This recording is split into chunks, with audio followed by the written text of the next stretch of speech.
Assalamualaikum warahmatullahi wabarakatuh. Waalaikumsalam warahmatullahi wabarakatuh. Sebelum mulai pelajaran, silahkan ketua kelas bisa memimpin doa terlebih dahulu. Sebelum memulai pelajaran pada pagi hari ini, marilah kita berdoa bersama. Doa mulai. Doa selesai. Ya, alhamdulillah. Semoga dengan berdoa apa yang akan kita pelajari pada hari ini dapat tersampaikan dengan baik ya. Oke, sebelum itu Ibu akan mulai mengabsen dulu. Yang pertama Andika, Hadir. Arum Anindya, Hadir. kemudian ada Budianto, Hadir, Bu. Cantika Cynthia, Hadir. kemudian ada Sekar Purwasi. Hadir, Bu. Oke, hadir semua ya, alhamdulillah. Oke, sebelum itu hari ini kita akan mempelajari tentang klasifikasi makhluk hidup. Nah, sebelum Ibu mulai dalam materi klasifikasi makhluk hidup, Ibu akan bertanya sama kalian tentang materi yang kemarin. Siapa yang masih ingat, coba angkat tangan.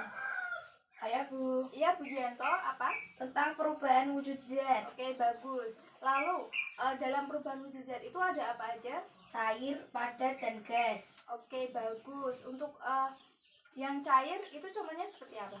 Es batu yang didiamkan pada ruangan yang terbuka, lama kelamaan akan mencair. Oke, bagus. Jadi kalian masih ingat ya tentang materi yang kemarin.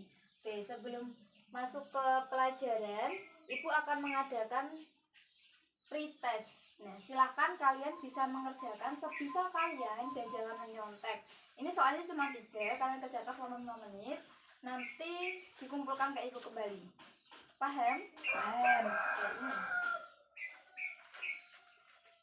Oke, waktu selesai, silakan dikumpulkan. Ya, bagus. Pengerjaan kalian tidak ada jawaban yang dikosongi ya. Jadi kalian sedikit memahami tentang apa itu makhluk hidup. Nah, sebelum Ibu masuk dalam klasifikasi makhluk hidup, Ibu akan menjelaskan terlebih dahulu tentang tujuan pembelajaran pada hari ini. Yang pertama, siswa dapat menjelaskan pengertian makhluk hidup dan benda tak hidup. Kemudian yang kedua, siswa dapat memberikan contoh makhluk hidup dan benda tak hidup di lingkungan sekolah. Yang ketiga, siswa dapat menyebutkan ciri-ciri makhluk hidup. Kemudian yang keempat, siswa dapat menjelaskan ciri-ciri makhluk hidup. Yang kelima, siswa dapat berdiskusi tentang adanya makhluk hidup ini.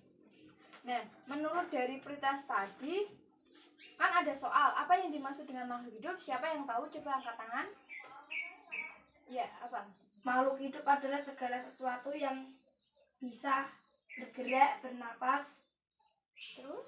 dan peka terhadap rangsang. Oke, bagus. Jadi benar ya apa yang dikatakan sama Mas Budianto, bahwa makhluk hidup itu merupakan makhluk struktur biologis yang merespon perubahan lingkungan atau dalam entitas sendiri. Ini termasuk hewan, tumbuhan, manusia, sama bakteri sekaligus. Nah, untuk tadi di soal pretest juga sudah menyebutkan tentang ciri-ciri makhluk hidup. Di sini sudah ada tentang 7 ciri-ciri makhluk hidup. Yang pertama ada bernafas, bergerak, makan dan minum, terus tumbuh dan berkembang biak, peka terhadap rangsangan, dan adaptasi. Kita akan membahasnya satu persatu ya. Untuk yang pertama yaitu bernafas atau respirasi, yaitu mengambil oksigen dari luar dan menggunakannya di dalam tubuh untuk oksidasi atau pemecahan makanan sehingga dibebaskan energi. Nah, prosesnya itu yang pertama ada pengambilan oksigen dari lingkungan, lalu ada pengangkutan oksigen ke dalam sel, lalu ada penggunaan oksigen itu sendiri dan dikeluarkan menghasilkan karbon dioksida. Lalu ada bergerak, adalah perpindahan tempat atau posisi tubuh dari awalnya di sini menjadi di sini. Seperti kita kayak berjabat tangan, awalnya kan tangan di sini lalu berubah ke sini, itu namanya juga bergerak. Lalu ada makan dan minum nutrisi. Nah, setiap tumbuhan, hewan, manusia itu pasti memerlukan nutrisi untuk menghasilkan energi. Sehingga kalau kita nggak makan, nggak minum, tubuh kita tidak akan mendapatkan energi. Lalu ada tumbuh dan berkembang, yaitu tumbuh merupakan proses peningkatan jumlah, terus ukuran dan volume sel-sel tubuh, sedangkan berkembang adalah proses menuju kedewasaan atau berkaitan dengan kemaslahatan suatu organ. Nah, contohnya kita dari mulai bayi, terus balita, remaja, terus kemudian menjadi dewasa. Nah, yang selanjutnya adalah peka terhadap rangsangan atau iritabilitas, yaitu kemampuan makhluk hidup untuk menanggapi rangsangan. Coba siapa yang tahu contoh dari peka terhadap rangsangan? Saya, Bu. Iya, Anton.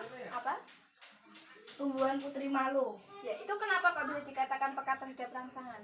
Karena kalau dipegang nanti daunnya lingkup sendiri. Ya, bagus. Nanti Ibu kasih poin plus ya buat Anton. Oke, yang selanjutnya ada berkembang biak atau reproduksi, yaitu cara makhluk hidup untuk menjaga kelestarian jenisnya agar tidak punah. Lalu ada adaptasi, yaitu kemampuan makhluk hidup untuk menyesuaikan diri dengan lingkungan.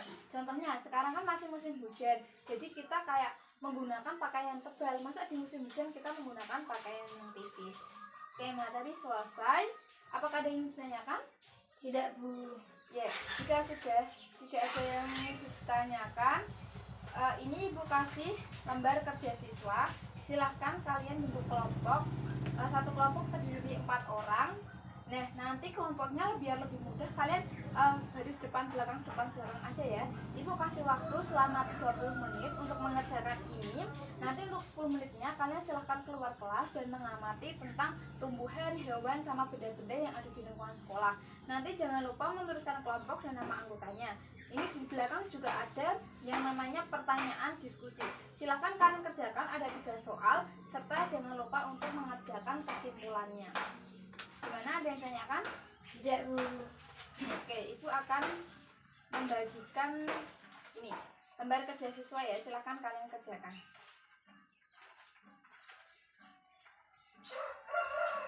Ya, waktu selesai sudah 30 menit. Kelompok 1 sudah selesai. Sudah. Kelompok 2 Sudah. kelompok 3 Sudah. kelompok 4 Sudah, Bu. kelompok 5. Sudah. Oke, alhamdulillah sudah semua ya. Jadi ini Ibu akan sedikit ingin tahu tentang pekerjaan kalian. Berhubung waktunya juga sudah mepet, ini nanti 3 kelompok aja yang maju ya. Siapa dari kalian yang ingin maju ke depan? Kelompok berapa? Kelompok 2. Iya, silakan kelompok 2 bisa maju. Kelompok 2, nama anggota Andika, Agus, Budi, dan Sinta. Lembar kegiatan siswa, makhluk hidup dan benda tak hidup. Kegiatan 1, tujuan 1. Mengklasifikasikan makhluk hidup dan benda tak hidup. Alat dan bahan 1. Alat tulis 2. Tumbuhan 3. Hewan 4. Benda-benda. Permasalahan, menurutmu apakah semua makhluk hidup dan benda yang kalian lihat memiliki ciri-ciri yang sama? Data pengamatan, nama objek, meja. Meja tidak memiliki ciri-ciri makhluk hidup. Klasifikasi benda tak hidup. 2. Burung. Burung memiliki ciri-ciri makhluk hidup seperti bernafas, bergerak, makan dan minum, berkembang biak, tumbuh dan berkembang, adaptasi, peka terhadap rangsang. Klasifikasi makhluk hidup. 3. Ayam. Ayam memiliki ciri-ciri makhluk hidup seperti bergerak, bernafas, makan dan minum, berkembang biak, tumbuh dan berkembang, adaptasi, peka terhadap rangsang. Klasifikasi makhluk hidup. Papan tulis tidak memiliki ciri-ciri makhluk hidup. Klasifikasi benda tak hidup. Oke, silakan sekarang yang pertanyaan diskusi. 1. Dari hasil pengamatanmu, apakah ada yang memiliki ciri-ciri yang sama? Ada pada hewan, ayam, dan burung, serta pada meja, kursi, dan papan tulis. 2. Kelompokkan objek yang kamu amati yang memiliki ciri makhluk hidup dan benda tak hidup.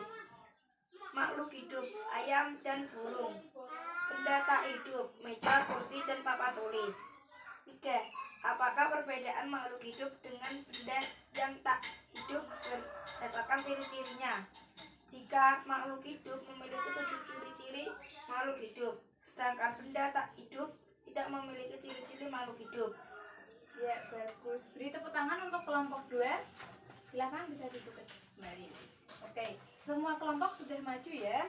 Alhamdulillah, Ibu akan mereview tentang apa yang sudah kita pelajari pada hari ini. Yang pertama, apa sih yang dikatakan dengan makhluk hidup? Nah, sesuai dengan jawaban kelompok kalian itu sudah tepat, yaitu segala satu yang bergerak, bernafas, berkembang biak, terus peka terhadap rangsangan, seperti itu. Terus kemudian untuk ciri-ciri makhluk hidup itu ada 7, sesuai dengan yang Ibu tadi jelasin. Yang pertama ada bergerak, bernafas, terus peka terhadap rangsangan, tumbuh dan berkembang biak, adaptasi, terus dan juga ada tumbuh dan berkembang. Nah, untuk Apa sih perbedaan makhluk hidup dan benda tak hidup? Ya betul, tadi jawaban dari kelompok-kelompok bahwa jika makhluk hidup itu jika dikatakan makhluk hidup, jika itu memiliki 7 ciri dari makhluk hidup itu. Tapi jika dikatakan benda tak hidup, apabila itu tidak memiliki 7 ciri dari makhluk hidup. Oke, bagus. Sampai sini apakah ada yang ditanyakan? Tidak, Bu. Ya, alhamdulillah sudah paham semua ya. Sudah. Oke, sebelum ibu tutup, ibu akan memberikan tugas sama kalian. Silakan buka buku paket halaman 58. Nah, dalam buku paket halaman 58 itu di situ ada 15 pilihan ganda dan 5 soal isai. Silakan kalian kerjakan di buku tugas. Untuk pengumpulannya bisa minggu depan. Sekalian kita akan membahasnya.